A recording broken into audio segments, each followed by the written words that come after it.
पाड पडो ही उतरां केन्ना म्हणल्यार तुमी पाड पडो. आतां लायट गेली, थोड्यांच्या मनान घडये चाप्प करून आयलें पाड पडो.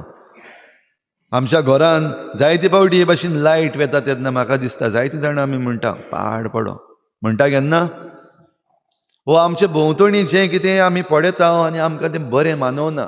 भोव करून आमचे वडील जे आसात, जावं धर्माचे वडील जावं राजकीय वडील, कितेंय नाका जाल्लें करता तेन्ना पाड पडो.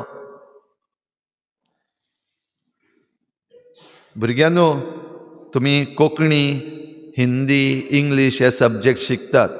उरफाटीं उतरां बरयात. हें कोंकणीन आसता, उरफाटीं उतरां बरयात. पाड पडो हाचें उरफाटें कितें? What is the opposite of पाड पडो?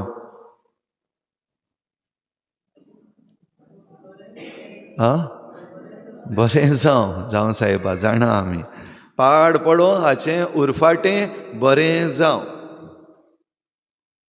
आयज ह्या आयताराक दुसरो आयतार आमचे मुखार आयज दोळ्या मुखार दवरुया सगळें जें पाड पडलेलें आसा आमचे भोंवतणी, जावं आमच्या खासगी जिवितान वस्तू पाड पडलेल्यो आसात, आमच्या समाजान पाड पडलेलें आसा, ह्या संवसारान जायतें पाड पडलेलें आसा. तें जरी तर आयज आमी आमच्या दोळ्या मुखार हाडलें जाल्यार तें परतून जाग्यार घालपाक, परतून थाऱ्यार घालपाक प्रयत्न चालू आसा. आनी हातूंतलो व्हडांतलो व्हड प्रयत्न आमच्यान म्हणूंक जाता United Nations year 2021 to year 2030 हे डेकेड ऑफ रेस्टोरेशन म्हणून जाहीर केल्लें आसा. Decade of restoration.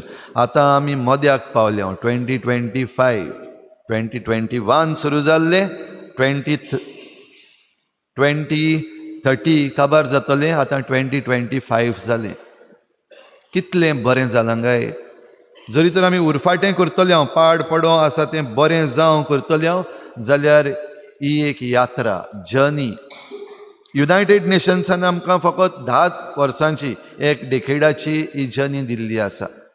जाल्यार ह्या वर्साक आमी कातोलीक पवित्र सभा जुबिली इयर मनयता जेजूच्या जल्माची. आनीक आमकां पाप साहेबान जे भाशेन हो विशय दिल्लो आसा ह्या उत्सवीक वर्साक, आमी बरवशाची यात्रेकारां. We are pilgrims of hope. Pilgrims, आमी यात्रा चलता. म्हणटच ही यात्रा जी सुरू जाल्ली आसा तातूंत आमचें भाग कितें, आमचो रोल कितें. आयची वाचपां भाव भयणीनो आमी नदर मारीत जाल्यार ह्या असल्याच रेस्टोरेशनाचेर, भरून हाडपाचेर उलयतात. आनी भुरगीं आनी विद्यार्थी जे शिकतात, भोव करून सस्टेनेबल डिवेलपमेंट हाचे विशीं तुमी शिकल्यात जाल्यार रेस्टोरेशन आसा ताका आनीक एक उतर आसा, प्रोटेक्शन. एक आसा प्रोटेक्शन, एक आसा रेस्टोरेशन. आनी दोनूय उतरां जरी तर बाराबर आमी केलीं म्हणजे प्रोटेक्शन आनी रेस्टोरेशन जाल्यार ताचें आनीक एक व्हडलें टर्म येता, कन्जर्वेशन. आनी हें उतर आमकां इस्कॉलांनी कॉलेजींनी परतून परतून आयकूंक येतलें. कन्जर्वेशन आयकलां तुमी? कन्जर्वेशन. कन्जर्वेशन जरी तर करतलो जाल्यार protection of what is available, जें कितें आमचे लागीं आसा, सारकें आसा तें प्रोटेक्ट करपाक जाय. आनी जें कितें पाड पडलां तें रेस्टोर करपाक जाय. हीं दोन उतरां गरजेचीं, हो तिनूय म्हणपाक जाता. जरी तर आमी कन्जर्वेशन करतले, प्रोटेक्शन आनी रेस्टोरेशन. आयच्या वाचपांचेर नदर मारीत जाल्यार भाव भयणीनो, इजायास प्रवादी पयल्या वाचपान एक बरवशाची खबर दिता. आनी ही बरवशाची खबर कोणाक? जांचें जिवीत पाड पडलेलें. म्हणजे जे इज्रायली आसले तांकां धरून निर्वासान व्हेलोले, निर्वाशी जाल्ले, गुलामपणान परतून. जरूय पयलें गुलामपण इजिप्तकारांच्या खाला आसलें तें काबार करून मोइजेसा वरवीं तांकां परतून हाडलेलीं हो लोक म्हणूंक जाता लॉज नाहलेलो. सुण्याची शेपडी वांकडी ती वांकडीच, नळयेन घातल्यार पासून नीट जावची ना, डायलॉग तियात्रांतलो. आनी असली गोत हे इज्रायल परजे सवेन जाल्ली. इतलें बरें करून अनुपकारी परजा परतून देवाचेर आड गेली, परतून दुसऱ्या देवा फाटल्यान धांवपाक लागली, अविस्वाशी जाली. आनी देखून तांकां परतून निर्वासान धरून व्हेले नाबुकडनजार राजान. आनी नाबुकडनजार राजान तांकां निर्वासान व्हेल्या उपरांत, एक्झायल जाल्या उपरांत हो लोक रडटा. जांकां धरून व्हेल्ले तेय रडटात, आनी जे कोण फाटीं उरल्यात तेय रडटात. आनी फकत इतलेंच म्हणटात, पाड पडो, ओ पाड पडलां आमचें, सगळें पाड जालां. आनी अशे तरेन हें निराशीपण तांच्या जिवितांत भितर येता तेन्ना हो इसायास प्रवाद्याचो उलो. आयचें वाचप जें आमी आयकलां तें निमणो भाग ह्या वाचपाचो, हो ह्या पुस्तकाचो, इसायास प्रवाद्याच्या पुस्तकाचो. आमकां खबर आसा 3 भाग आसात भुरग्यांनो, 3 भाग आसात इसायास प्रवाद्याच्या पुस्तकांत. पयलो भाग, दुसरो भाग, तिसरो भाग. प्रोटो आयजाया, ड्युट्रो आयजाया, ट्रिटो आयजाया अशें ताका म्हणटात. जाल्यार ह्या निमण्या भागान आनीक एक पावटी हो बरवसो, हो सोंपयता आसतना हो बरवसो दिवन इसायास प्रवाद्याचें पुस्तक सोंपता. तर हो बरवसो कसलो? आयज आमी आयकलां व्हंकल आनी न्हवरो एके भाशेन, व्हंकल न्हवरो काजार जातात. ह्या दिसांनी जायतीं काजारां चलतात. ह्या काजारांत जरी तर आमी पळयलें आनी जीं कोण काजार जाले तांकां आमी विचारलें सगळ्याहून गरजेचें कितें? आतां व्हंकल न्हवरो काजार जातात, सगळो बरो धूमधाम गणगण मनयतात. ह्या काजारान सगळ्याहून गरजेचें कितें? तें आयज इसायास प्रवादी देव आनी परजे मदें हाडून दाखयता. सगळ्याहून चड गरजेचें वाडलेल्यांनो, काजाऱ्यांनो, तशेंच भुरग्यांनो, तरणाट्यांनो, ह्या काजारांत एक कबलात आसा, करार, कवनंट, जो एका दादल्या आनी एके बायले मदें जाता. हो करार सदां तोखता तसलो करार, तो तुटना तसलो करार. आनी देखून देवान जोडलां तें मनशान मोडूं नये, हीं उतरां याज्ञीक तांचे पासत म्हणटा जेन्ना हो कबलात, करार तीं करतात. जरूय जायते पावटी आमी काजार जावंक येता तेन्ना हो कबलात सारकी प्रॅक्टीसूय बीन ना, आनी प्रॅक्टीस केल्या जाल्यार उगडासूय उरना, ना जाल्यार व्हंकल ना जाल्यार न्हवरो कोण तरी आबूज जाता, भियेतात. करार धाकटो असो वेळ तो, आनी खेरीत गरजेचो वेळ.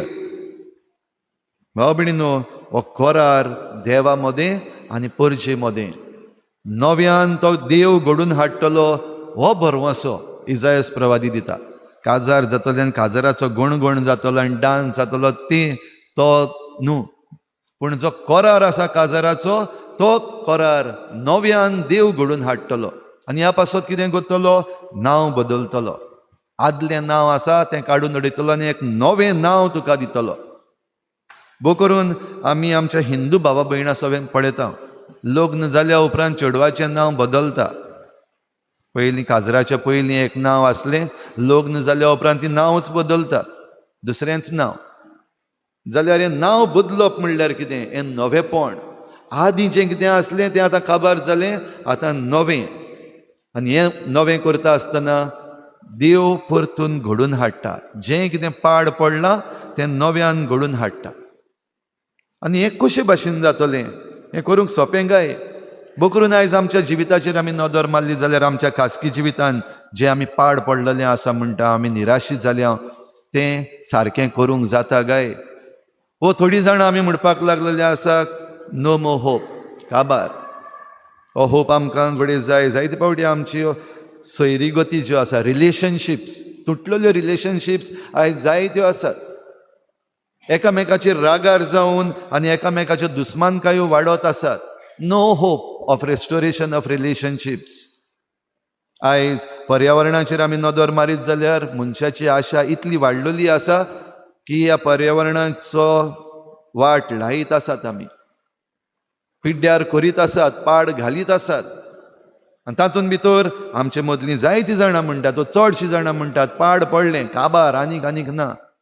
थोडे जाण पिशे आसात जे उठटात आनी म्हणटात ना, काबार जावंक ना, आमच्यान आजून सांबाळूंक जाता, आमचें मिसांव फुडें व्हरत जाल्यार हें आमच्यान सांबाळूंक जाता, अशेंय म्हणपी थोडे पिशे आसात. आनी तांकां आमी पिशे म्हणटा. ते घडये आपणाक एक्टिविस्ट म्हणीत, ना जाल्यार कन्सर्न सिटिजन्स म्हणीत, ओ लिडर्स म्हणीत, पूण जायतीं जाणां आमी तांकां म्हणटलीं हे पिशे, सगळें काबार जालां, पाड पडलां, तरी पूण हे तकली वयर काडून म्हणटात ना, आमच्यान आमचें मिसांव फुडें व्हरून हें सगळें सांबाळपाक जाता, आमचें पर्यावरण रिस्टोर करपाक जाता. आमकां जीं दायज दिल्लें आसा ह्या पर्यावरणान, आमचे सृश्टीन ते आमच्यान प्रोटेक्ट करूंक जाता. 2 उतरां हांवें म्हणल्यात, प्रोटेक्शन एंड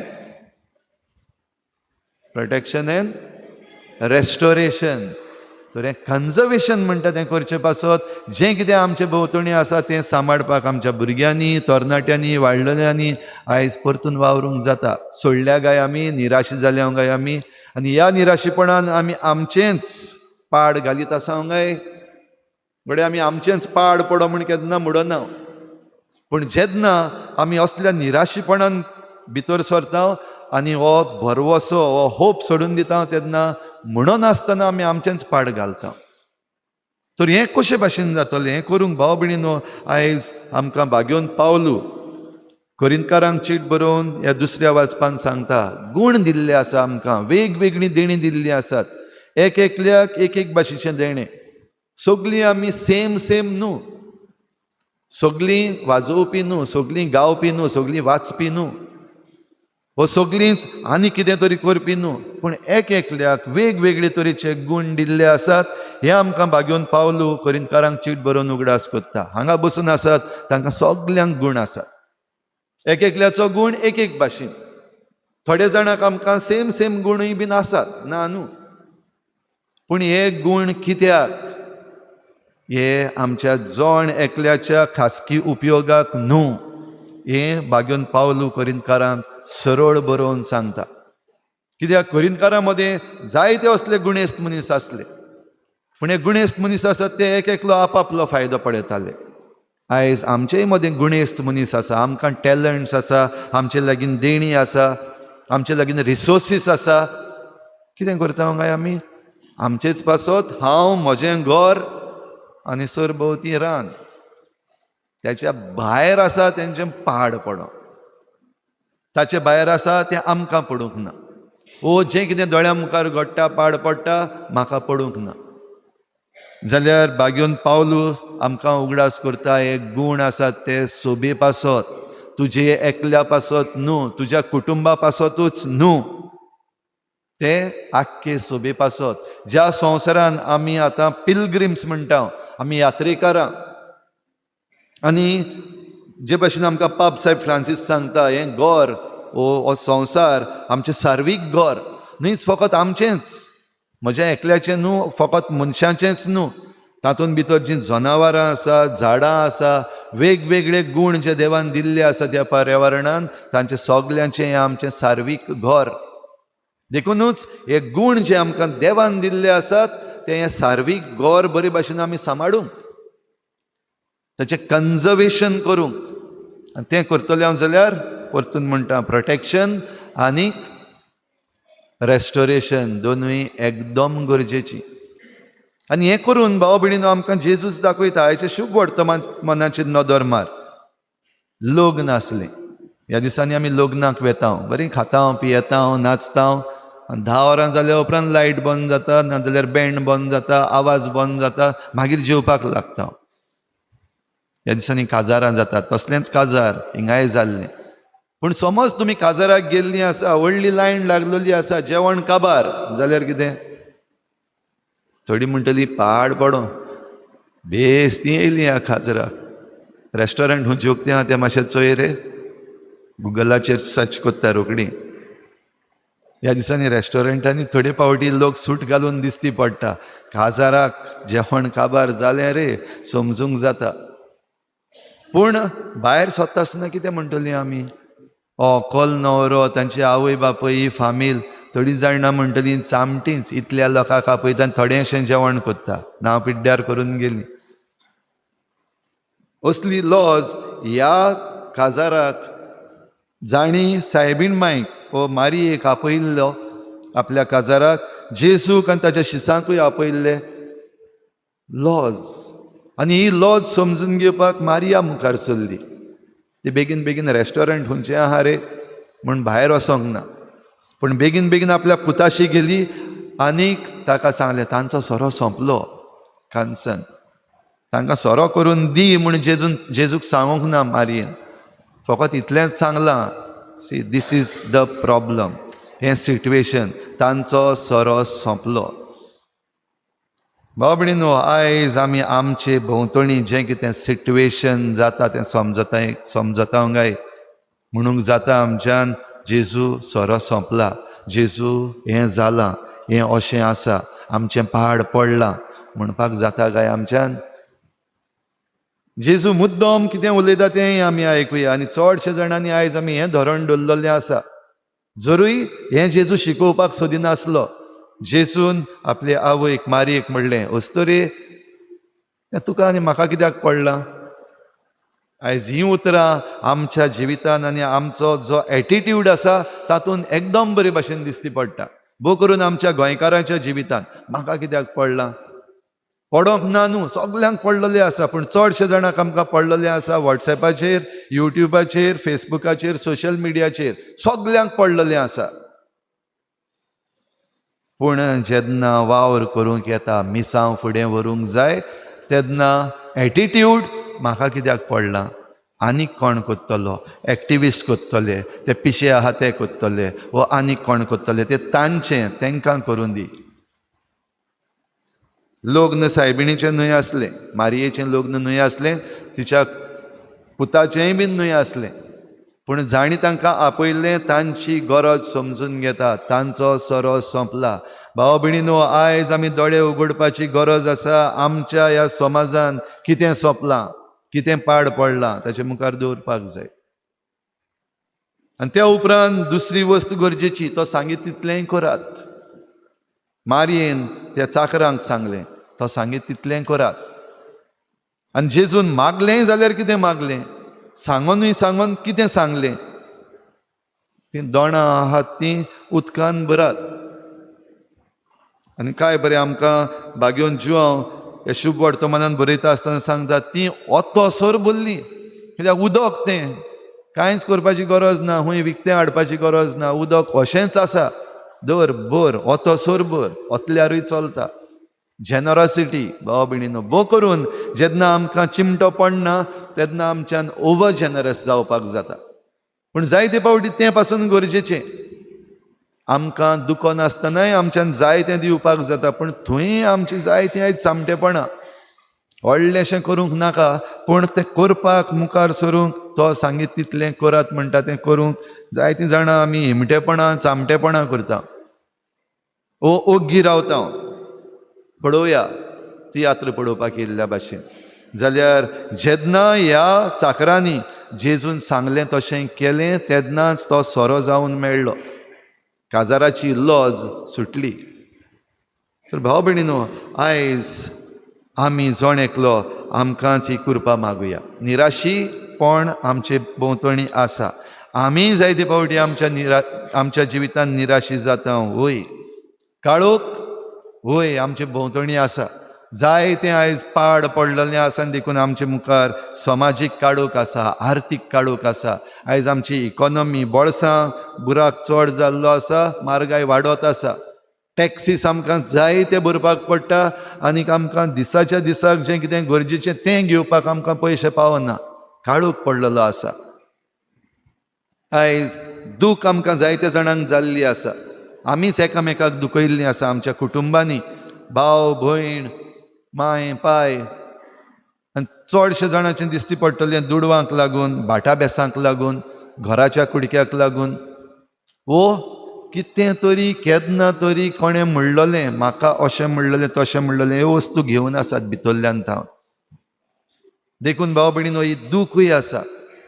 त्या भितर आमी बरीं ना जाता, आमची भलायकी पिड्ड्यार जाता.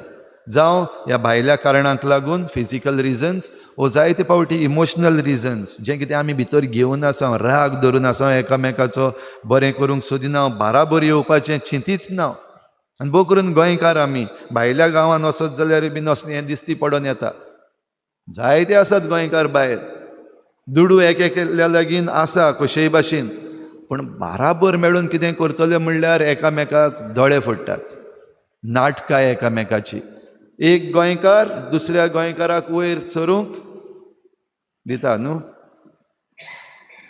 जावं भितर आसात वो भायर आसात, एक गोंयकार दुसऱ्या गोंयकाराक वयर काडपाक तयार आसा. तुमी हिंगा बसल्यांत ती आयज मिसाक, दुसरो एक गोंयकार कोण वयर चडटा ताका तुजी गरज आसा वयर चडपाक, तूं दिवपाक तयार आसा? आनी भोव करून जरी तर तो वयर चडटा तो तुज्या आदारान तुज्याहून मातशें वयर चडपाक शकता, जाल्यार तूं आदार दिवपाक गरज आसा? चडशे जाणांक आमकां रोखडेंच जातलें, हांव कित्याक करूं, म्हज्याहून सुबेज कित्याक तेका, म्हजे लागीं चड आसपाक जाय. आनी ह्या पासत आमची नाटकाय देखून भाव भयणीनो, हें रेस्टोरेशन म्हणटा तें आमचें जावपाक जायते फावटी पावना. प्रोटेक्शन जें आमी करपाक जाय, जें कितें दायज आमचे लागीं आसा तें प्रोटेक्शन करपाक पावना. आमी आहा तोंड उक्तें करून आयज आमचो सरकार पाड घालीत आसा सगळें दोळ्या मुखार आमच्या, आनी आमच्यान कांयच करपाक जायना. फकत थोडे जाण कोण उठ्ठात, बोवाळ मारतात, प्रोटेस्ट करतात आनी सरकार तांकां दामून दवरता. आयज आमची होम मिनिस्ट्री उजार केल्ली आसा आतांच्या सरकारान, आमकां दिसती पडटा दिसाच्या दिसाक, तरी पूण आमी बाराबर येवची ना. एकामेका बाराबर येवन आमचें सांबाळूंक, to protect and to restore आमी वावरची ना. काम कोण करतलो? आमी कित्याक थंय वचपाचें? आमी कित्याक ते दोंगर सारके करपाचे? आमी कित्याक निवळ करपाच्यो नदयो? आमी कित्याक वचून शेतान वावर करपाचो? आयज आमचे लागीं जें कितें आसात, दुडू आसात, ताची आयज आमकां मिजास जाल्ली आसा काय? आनी हाका लागून आमचें पाड पडपाचें आसा काय? भाव भयणीनो, हें आमी चिंतया. भुरग्यांनी चिंतपाक जाय हें, तांचो फुडार आसा. तरणाट्यांनी बो करून आयज चिंतपाक जाय हें, कित्याक आमकां हेर सगळीं डिस्ट्रॅक्शन्स आसात.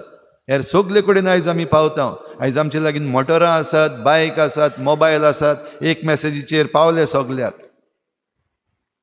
जायते कडेन आमकां गरज ना थंयसर आमी कनेक्ट रोखडेच जाता, पूण आमचेच समुदाय आसात तातूंत एक मॅसेज घडये आमी वाचची ना. आमचे फिरगोजेच्यो मॅसेजी येतात त्यो घडये आमी उक्त्यो पासून करच्यो ना. पूण हेर दुसरे कडेन आमकां वेळ ना जाल्यार पासून कशेय भाशेन खंयच्यान ना जाल्यार खंयच्यान पावता आमी. आनी हातून आमचें पाड घातलां. आमच्या धर्माचेंय आमी पाड घालपाक फाटीं सरना, आमच्या घराब्यांचेय आमी पाड घालपाक फाटीं सरना. आनी जेन्ना आमच्या दोळ्या मुखार येता पाड पडलां खरेंच, आतां तें बरें जावं करपाक जाय, हें करपाक आमकां भाव भयणीनो ही कृपा भोव गरजेची.